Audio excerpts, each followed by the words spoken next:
So where does innovation really come from? It's something I've been thinking a lot about for a long time. It started out as mere curiosity. I love learning, so what could be better than learning about innovation? The act of introducing a new idea, a new product, or a new method. I now realize that innovation is much, much more than just the thrill of the new. It's the basis of modern economies. Without it, companies, communities, nations, maybe even our species and planet are doomed to stagnation and decay. And I believe that the purpose, creativity, and connection that it requires may just be humanity's true calling. Now, that may sound like a bunch of hype, but let me take you back for a moment. I grew up in the Finger Lakes of Western New York, farm country and beautiful lakes within commuting distance of Rochester.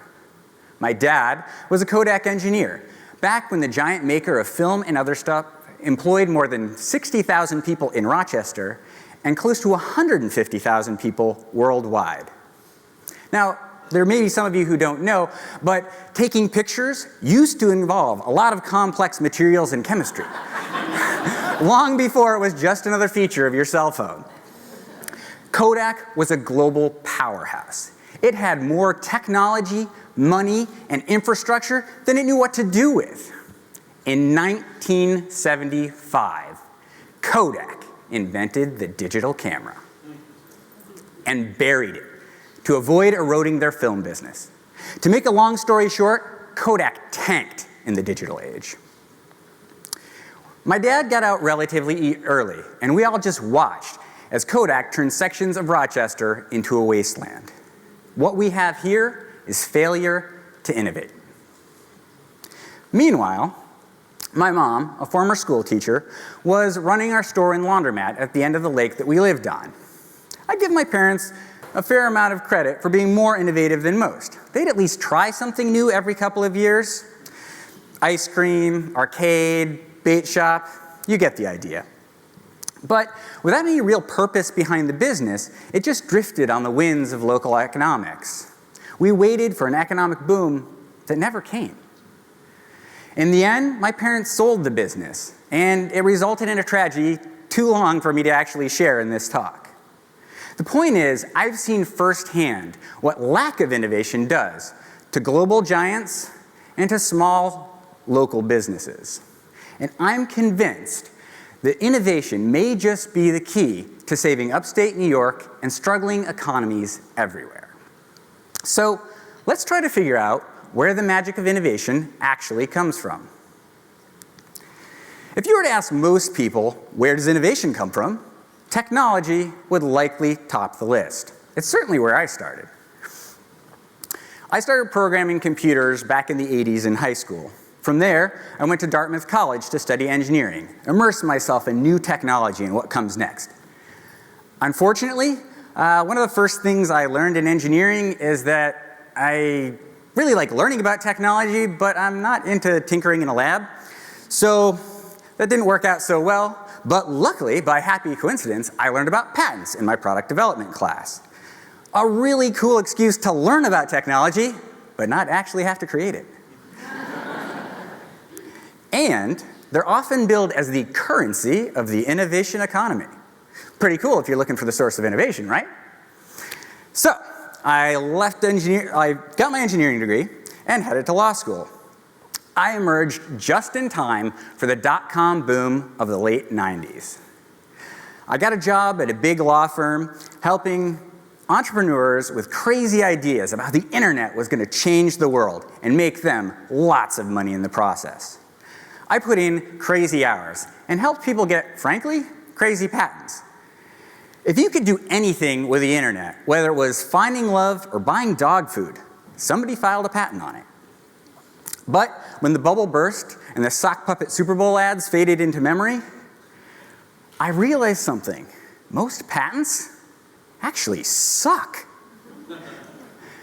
Do you realize that by some estimates, more than 80% of patents are completely worthless? They never end up in a viable product. They are a technology with no real market.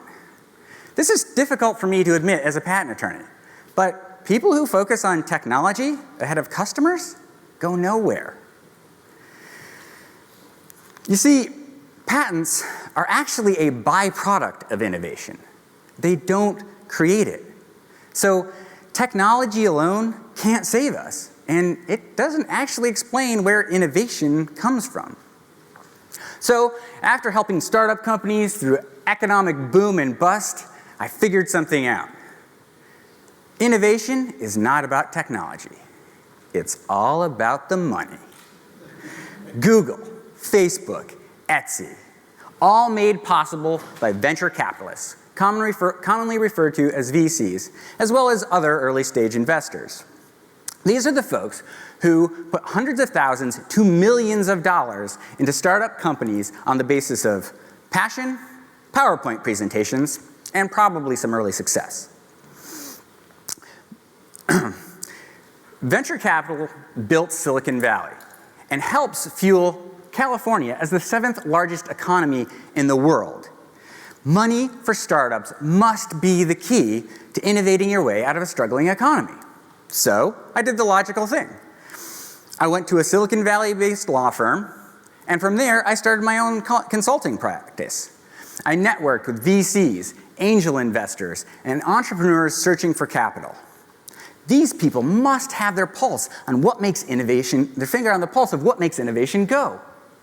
But the more I worked with these folks, went to their conferences, and shared candid conversations over a beer or several, the more I realized they were just guessing too.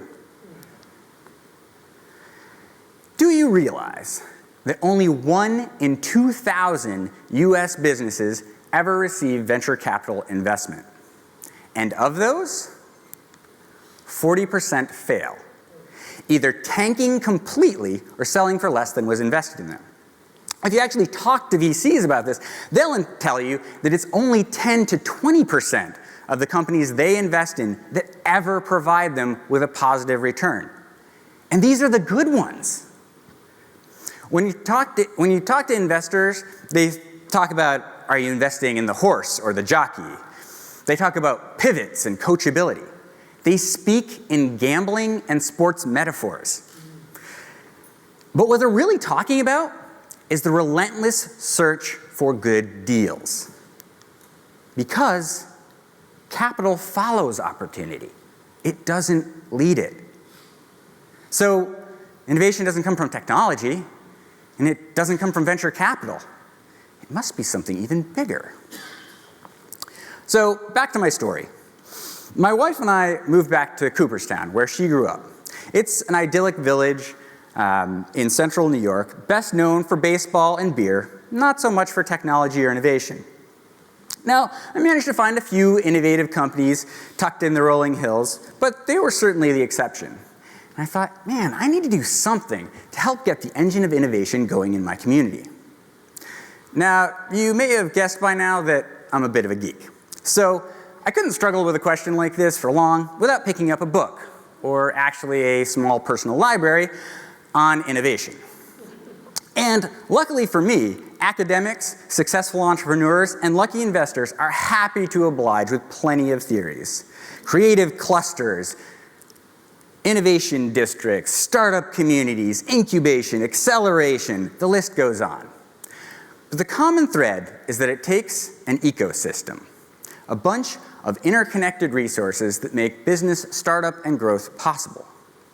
But no one person can start an ecosystem, and that's where government money comes in.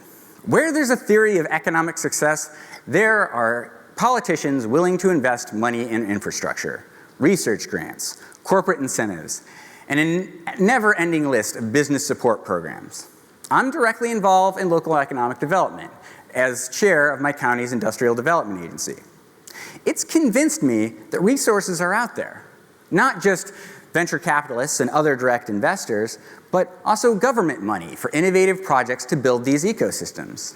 I'm not saying it's necessarily easy, and I'm not saying that there aren't strings attached, but one thing that politicians of all stripes actually seem to be able to agree on is that more innovation is a good thing, especially if it creates jobs. So then why aren't all of our local communities morphing into state-sponsored innovation machines, especially when states like New York are pumping billions of dollars into economic development initiatives? And here's where we come to the aha moment. It's taken me a while to get here, and you may think that I'm a little slow on the uptake, but here it is. Innovation is not about technology, it's not about venture capital, and it's not about government infrastructure. Innovation is about people. People have new ideas. People develop new products. People use new methods. The other things are drawn to innovative people. It doesn't create them.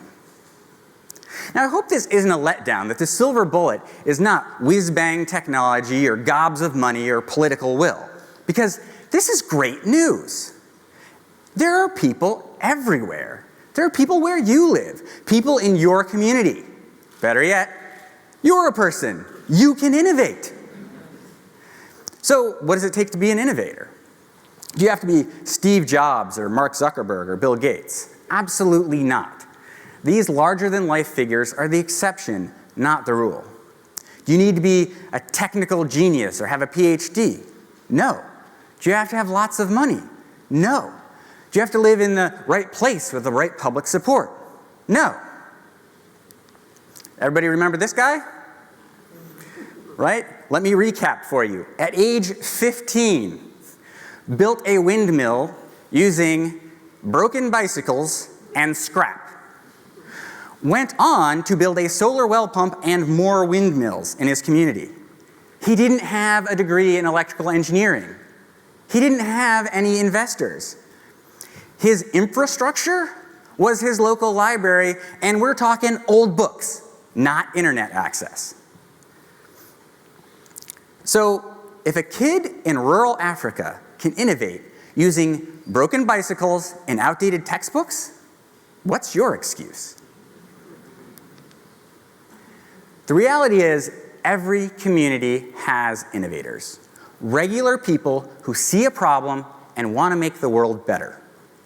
I'm guessing that many of the people in this room are just that.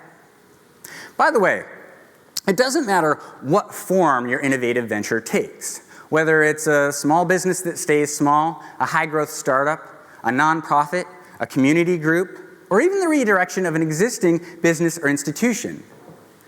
Innovation is not limited to a business form. Innovation is an expression of our common need for new solutions. So, that's all it is. Why are we still struggling? Sadly, I don't think most people are actually focused on real problems. Think about the people that you know. Think about yourself. How many of us are putting our full effort into creating new solutions for the people around us? Good news. I've uncovered 3 guiding principles to help unlock innovation in your lives and everywhere else. First, purpose. You need a problem worth solving, a purpose worth serving. You don't need patented technology. Solving other people's problems is actually how we create value, and it's what businesses get paid for. Solving problems also drives commitment. If you're really committed to solving a problem, you won't give up when your first solution doesn't work. You've all heard that necessity is the mother of invention. It's necessity that drives things. Invention follows, and maybe patents. 2, learning. You need to bring your curiosity and creativity to figuring things out. You don't need a venture capitalist. You need a personal commitment to learning. Seeking great advice, trying stuff, learning from successes and failures, and trying again. Not only are you going to have to figure out how to actually solve the problem, but it turns out you also have to figure out how do you deliver that solution? How do you manage that solution? And sadly, yes, how are you going to finance that solution? The good news is it's easier than it's ever been to learn from other people and to test out your ideas. I am willing to bet that there is a low-cost or no-cost way for you to get started on your idea. A time may come when you do need outside investment, but it will be there when you are ready. 3, team. It's going to take a group of people to develop, deliver, and sustain any solution. You don't need a perfect innovation ecosystem, but anything worth doing is bigger than you. You're going to need co-founders, colleagues, and advisors. You're going to need customers, suppliers, and service providers. A team learns faster, goes further, and has the resilience to overcome obstacles. Sure, it would be nice if we all had Silicon Valley's innovation resources.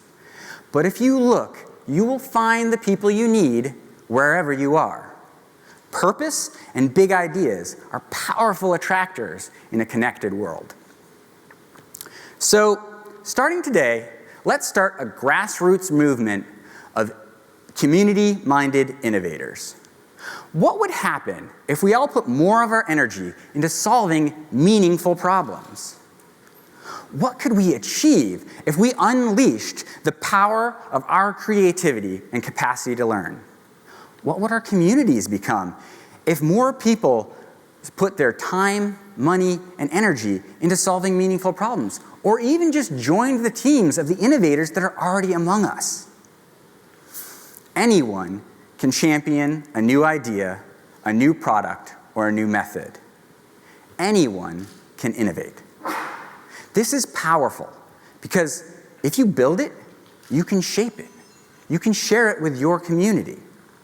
You don't have to tie your fate to corporate giants like Kodak, and you don't have to drift on the economic winds like a struggling business. Maybe you can get patents. Maybe you can attract venture capital investment. Maybe you'll inspire government infrastructure. But it's groups of people solving meaningful problems that attracts these investments. Innovation can happen anywhere and should happen everywhere. Thank you.